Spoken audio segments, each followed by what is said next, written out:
जीवन में एक बार ऐसा दौर आया जब मैं बैंकरप्ट हो गया, दिवालिया हो गया। मेरी बनाई हुई कंपनी घाटे में चली गई, करोड़ों का कर्जा चढ़ गया, मेरा व्यक्तिगत बैंक बैलेंस जीरो यानी शून्य हो गया। कमाई के सब जरिए बंद थे और सरकार की तरफ से घर पर कुर्की के छापे लग गए। ये बात धीरूभाई को पता चली। बिना किसी से पूछे या जाने उन्होंने अपने छोटे बेटे और मेरे मित्र अनिल से कहा, इसका बुरा वक्त है, इसे कुछ पैसे दे दो। अनिल ने मुझे आकर ये बताया, देवी और सज्जनों, जितना वो देना चाह रहे थे उससे मेरी सारी दुविधा और परेशानियां खत्म हो जाती। उनकी उदारता पर मैं भावुक हुआ, लेकिन मुझे लगा कि मैं उनकी उदारता को स्वीकार न कर पाऊंगा। ईश्वर की कृपा रही और कुछ संकट के दिनों के बाद समा बदला, काम मिलना शुरू हुआ और धीरे धीरे मैं अपने सारे कर्जे उतार पाया।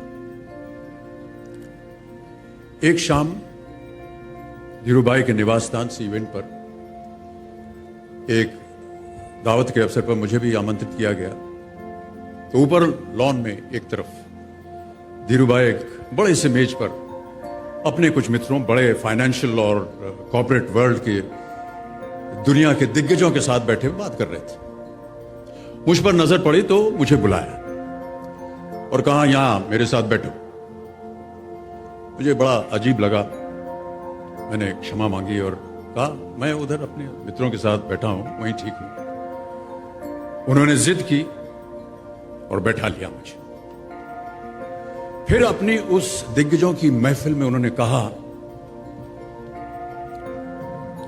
यह लड़का गिर गया था लेकिन अपने बल पर फिर खड़ा हो गया है, मैं इसकी इज्जत करता हूं।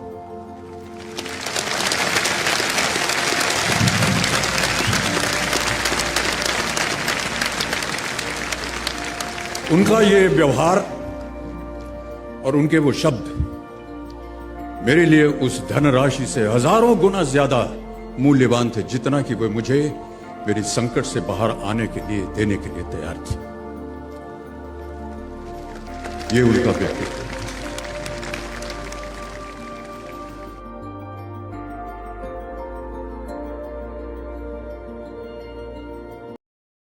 Subscribe now and press the bell icon. Never miss an update.